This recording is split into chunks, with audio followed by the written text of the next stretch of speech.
February 18, 2001. A man walks through a Virginia park carrying classified documents. Hundreds of FBI agents surround him in darkness. For 22 years, this man sold America's deepest secrets to Moscow. Nuclear strategies, spy identities. The FBI hunted everywhere. They caught nobody. Then a Russian informant delivered a torn garbage bag with a partial fingerprint. The match pointed to one of their own. A trusted counterintelligence agent named Robert Hanssen. What happened next shocked the world.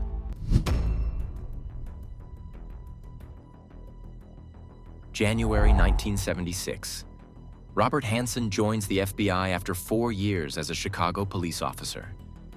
The first assignment takes him to Gary, Indiana, where financial crimes fill his caseload. 2 years later, a transfer to New York City follows. The counterintelligence division becomes his new home. 1979. The Cold War grips the world. Two superpowers face each other with nuclear weapons, spy networks, and constant suspicion. Hanssen works as a trusted FBI agent in the counterintelligence division. The job is simple. Find Soviet spies operating on American soil, build databases, track enemy agents, protect national security. But Hanssen has other plans. One day, this trusted agent walks into a Soviet trade organization in New York City. Everyone in the intelligence community knows this place serves as a front for Russian military intelligence, the GRU. Hanssen carries something valuable. Classified information. Names of Soviet citizens secretly working for America. Everything is offered for a price. $20,000. The Russians accept. Names are received and money changes hands. Just like that, Robert Hanssen becomes a traitor to his own nation. Among the names betrayed is Dmitry Polyakov. This Soviet general has secretly provided intelligence to America for nearly 2 decades. Polyakov helped shape American foreign policy during the most dangerous years of the Cold War. Information from this asset reveals the growing split between the Soviet Union and China. Such intelligence plays a crucial role when President Nixon opens diplomatic relations with Beijing in 1972. Technical data on Soviet weapons also proves invaluable during later conflicts. The general serves as one of the most valuable intelligence assets America ever possesses. CIA officers call Polyakov the crown jewel. This brave man risks his life because the Soviet system seems corrupt. Helping America win the Cold War without turning it into a shooting war becomes the mission. 1986.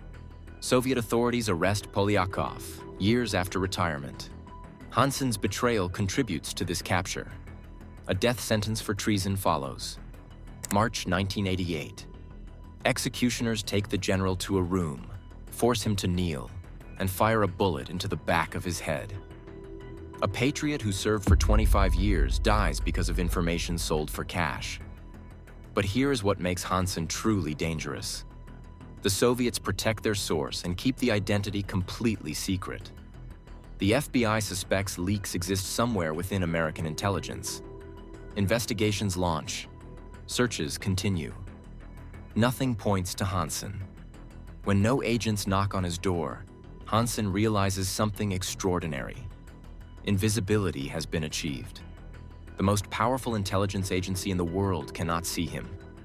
This discovery transforms a corrupt agent into something far more terrifying. A man who believes betraying his country can continue forever without consequences. Who is Robert Hanssen? To neighbors, this man seems like the last person capable of treason. Conservative dress and an old station wagon define his appearance. A modest suburban home houses his wife Bonnie and their 6 children. Every Sunday, without fail, Catholic Mass attendance is mandatory. Membership in Opus Dei, a conservative religious organization, reinforces the image of devotion. Fellow FBI agents receive regular encouragement to attend church more often. 1944. Hanssen is born in Chicago. His father works as a police officer but treats the young boy harshly throughout childhood. After college, degrees in chemistry and business administration follow. Dental school comes briefly before a switch to accounting. 1972. The Chicago police force welcomes a new officer. 4 years of street work builds experience and discipline, but bigger ambitions are brewing. January 1976. The FBI career begins. The first assignment brings work in Gary, Indiana, investigating financial crimes. But dreams of bigger things consume this ambitious agent. James Bond movies and spy novels fuel imagination. A Walther PPK pistol, the same weapon Bond carries, becomes a prized possession. A Leica camera designed for espionage joins the collection. Even a Swiss bank account opens, building the fantasy of a real-life secret agent. 1978. The FBI transfers Hanssen to New York City, one of the great spy capitals of the world. Counterintelligence becomes the new assignment. The task involves compiling databases on Soviet intelligence operations. This position provides access to information about how America tracks Russian spies. And this is when the double life begins. 1981. Something unexpected happens. Bonnie discovers strange papers in their basement. Communications from the GRU, the Soviet Military Intelligence Service, lay exposed. The secret life stands revealed, at least within the family home. Hanssen tells his wife a simple explanation. The Russians have been tricked. Worthless information was fed to them in exchange for money. Bonnie demands a visit to a priest. Reverend Robert Bucciarelli, an Opus Dei priest, hears their confession. The priest offers a solution. Turning himself in is unnecessary. Stopping the espionage and donating money to charity will suffice. Agreement comes quickly. Contact with the Soviets ends. Donations flow to Mother Teresa's organization. The first espionage cycle concludes, but the desire to betray remains. 1981-1985, 4 years pass. Hanssen continues his FBI career. Transfer to the Soviet Analytical Unit follows, a position providing access to some of the most sensitive counterintelligence information in the American government. Learning how the FBI investigates moles becomes possible. Understanding surveillance methods comes easily. Weaknesses in the system become clear. October 1985. Hanssen writes an anonymous letter to the KGB, the Soviet Union's main security agency. Services are offered. $100,000 in cash is requested. And something devastating is provided. The names of 3 KGB officers secretly working for America. These men trust their American handlers. Valery Martinov, Sergei Motorin, Boris Yuzhin. All 3 believe protection is guaranteed. All 3 return to Moscow. Soviet authorities arrest them. 2 face execution squads. Hanssen uses the codename Ramon. Later, the name becomes simply B. Methods to remain undetected are crafted, proving remarkably effective for the next 15 years. Communication happens through dead drops. These predetermined locations receive packages of classified materials wrapped in plastic bags. Russian handlers collect packages and leave payments at other locations. Encrypted messages flow regularly. Coded signals using chalk marks and thumbtacks appear at specific sites around the Washington area. Most importantly, complete anonymity is demanded. The Russians possess valuable information. Generous payments arrive regularly, but nothing about the source's identity is known.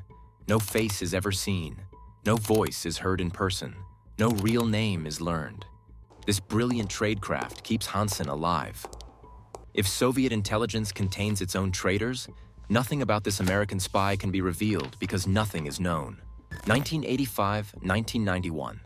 Thousands of pages of classified documents are delivered. Computer disks containing America's most sensitive secrets change hands.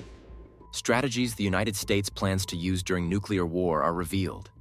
American spy satellite capabilities become exposed. Locations of KGB defectors hiding in the United States are betrayed. 1977-1994. One of the most devastating leaks involves Operation Monopoly.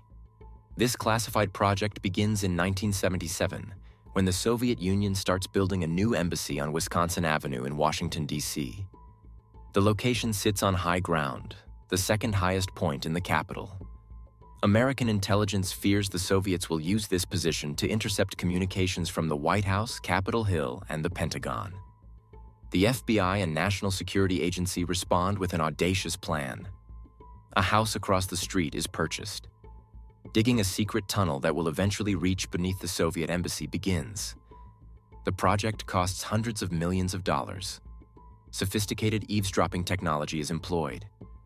Engineers work for more than a decade. 1989. Hanssen tells the Russians about the tunnel. Armed with this knowledge, Soviet intelligence takes countermeasures. When the embassy finally opens in 1994, years of American effort prove worthless. The FBI has built one of the most expensive spy tunnels in history, and it produces, according to FBI Assistant Director John Lewis, absolutely no information of any kind. The Russians simply pretend to know nothing. When American authorities revealed the tunnel's existence in 2001, Russian diplomats expressed shock and demand explanations. Knowledge of the tunnel has existed for over a decade. Early 1990s. American intelligence knows something is terribly wrong. Operations keep failing. Sources keep disappearing. Information leaks constantly. Someone inside the system is betraying the country. The FBI launches investigations. Agents search for moles, analyze compromised operations, and look everywhere except in the right place. Attention focuses on Brian Kelly, a CIA officer. For years, investigators pursue this man relentlessly. Phone taps record his conversations. Surveillance teams follow his movements.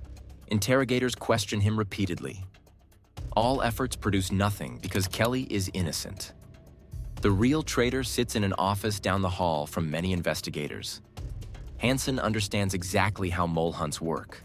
The FBI's methods are familiar because this agent helped develop them. Whenever investigations intensify, activity stops. Whenever new security measures appear, tactics adapt. Staying one step ahead comes easily through knowledge of the very systems designed to catch spies. December 1991. The Soviet Union collapses. Worry sets in. Political chaos creates risks. Files might be exposed. Defectors might reveal identities. Communication with handlers stops for about 10 months. But the temptation proves too strong. 1992. Hanssen approaches the GRU directly. The veteran agent actually walks into the Russian embassy parking garage and meets a GRU officer in person. This reckless move should have ended everything. Russian officials formally protest the contact to American authorities. An internal FBI inquiry examines the incident. Investigators find nothing actionable. The FBI career continues without interruption. By this time, colleagues view Hanssen as difficult to work with. Social skills needed for leadership positions are lacking. The Bureau assigns this problematic agent to a backwater office at the State Department. Minimal supervision becomes the norm. Days pass watching movies and stealing secrets. 1990. Meanwhile, warning signs accumulate. Mark Walk recommends that the Bureau investigate his brother-in-law. Walk also works for the FBI and knows about the ongoing mole hunt. His sister Bonnie has mentioned finding cash on Hanssen's dresser. Conversations about retiring in Poland raise additional concerns. Walk reports everything to a supervisor. No action follows. The invisible spy remains invisible. 2000. A breakthrough arrives. American intelligence pays $7 million to an informant inside Russian intelligence. This source provides a classified file containing something extraordinary. Voice recordings, documents, and a torn garbage bag. The informant explains that this bag was used by an American spy to wrap classified materials for a dead drop. Written on the plastic in blue ink is a partial fingerprint. FBI forensic experts go to work immediately. The print is weak but sufficient. Analysis matches it to one man, Robert Hanssen. After 22 years of betrayal, the spy who believes himself untouchable has left physical evidence of his crimes. The FBI now has a target, but knowledge alone is insufficient. Investigators need undeniable proof. Catching Hanssen in the act becomes essential. Moving too quickly risks letting the target vanish. Waiting too long might allow espionage activities to stop entirely. One opportunity exists to build an airtight case. An elaborate trap takes shape. Investigators offer Hanssen a new position at FBI headquarters. Director Louis Freeh has supposedly approved a promotion and a 2-year extension of service. The job involves overseeing a fictional cybersecurity project. In reality, this position gives no access to classified information. The assignment simply allows the Bureau to keep its target contained and under constant observation. January 2001. Hanssen moves into a small office at FBI headquarters. Nothing about the space seems unusual.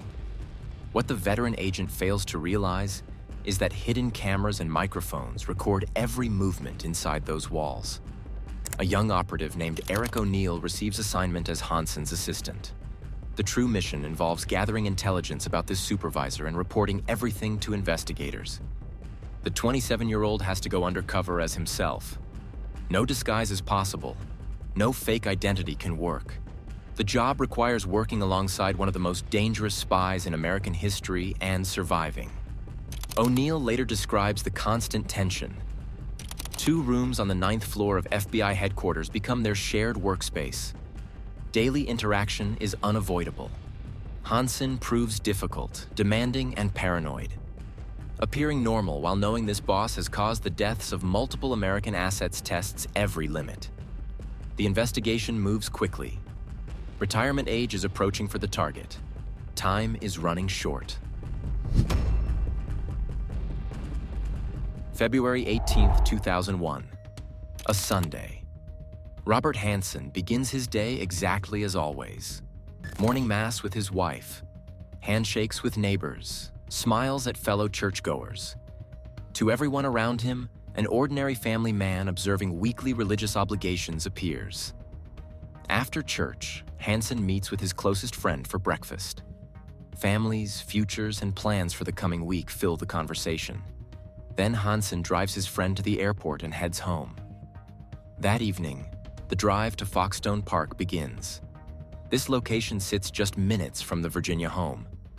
This site has been used many times before. The routine feels familiar. Walk to the wooden footbridge. Place the package.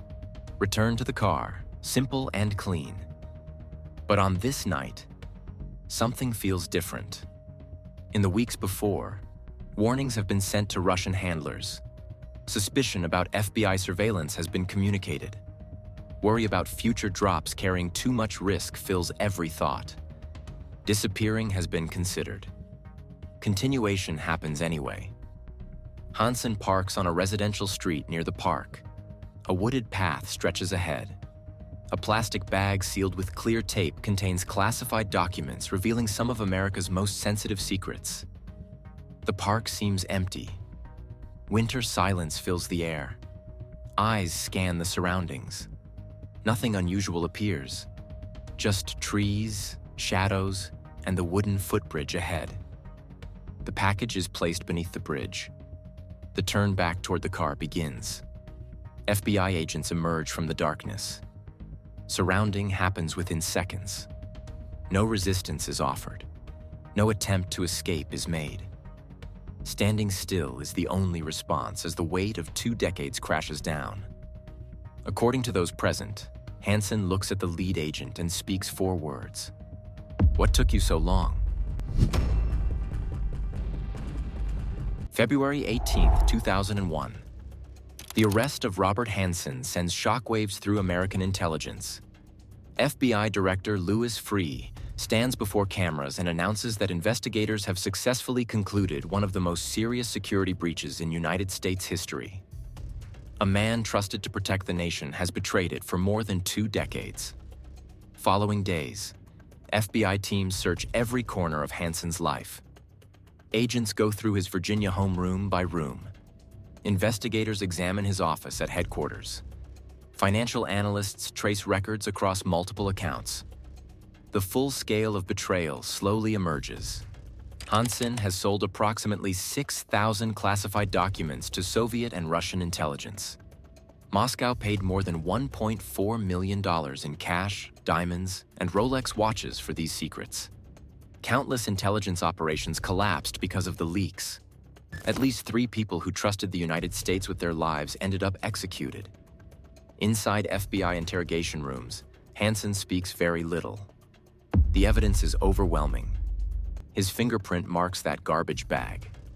Voice recordings capture his instructions to Russian handlers. Documents recovered from dead drop sites match his handwriting. Everything points directly to the veteran agent. Defense lawyer Plato Kacharis negotiates a plea agreement with federal prosecutors. In exchange for avoiding the death penalty, full cooperation is required. Hanssen will reveal everything about 22 years of espionage. July 6, 2001. The former FBI agent stands in a federal courtroom and pleads guilty to 15 counts of espionage. Betrayal of country, colleagues, and everyone who offered trust is admitted openly. May 10, 2002. A federal judge delivers the sentence: 15 consecutive life terms. No possibility of parole. Ever. The man who once moved freely through the halls of American intelligence will spend remaining years in total isolation. 2002-2023. For the next 21 years, ADX Florence becomes home. This federal supermax prison in Colorado houses the most dangerous criminals in America. Hanssen spends 23 hours each day alone in a small concrete cell. 1 hour is allowed for exercise. No contact with the outside world exists. No visitors arrive. No phone calls connect. No escape is possible. A man who once traded in secrets finds himself surrounded by silence and endless time. June 5, 2023. Prison officials conduct a routine check and discover the 79-year-old unresponsive in his cell.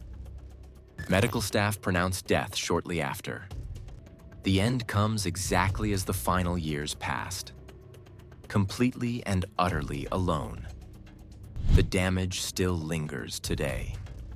Some intelligence Hanssen sold remains classified.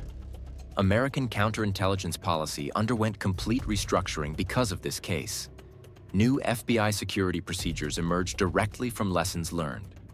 Specialized units now focus on detecting internal threats. Leadership recognized that trust alone could never substitute for proper oversight. Later analysis reveals something surprising. Hanssen was not the clever master spy initially portrayed. Reckless behavior marked his entire career. Numerous red flags should have triggered exposure years earlier. A brother-in-law reported suspicions to supervisors. Colleagues noticed strange patterns. Investigators simply failed to connect the evidence. Detection never happened because the FBI watched foreign spies more carefully than its own agents. The central question remains unanswered. Why betray everything? Hanssen claimed financial pressure. Credit card debts mounted. Private school tuition demanded payment. A desired lifestyle exceeded the government salary. But deeper analysis suggested different motivations. A craving for superiority drove the betrayal. Proving intellectual dominance over colleagues mattered more than money. Encrypted messages to Moscow mocked FBI security as amateurish. Perhaps the answer lives in 4 words spoken when handcuffs closed around those wrists. What took you so long? Belief in being untouchable persisted until the final moment. That belief proved wrong. Arrogance destroyed everything once claimed as valuable. Faith, family, freedom, life itself. The spy who imagined invisibility left fingerprints everywhere. Some truths refused to stay buried forever.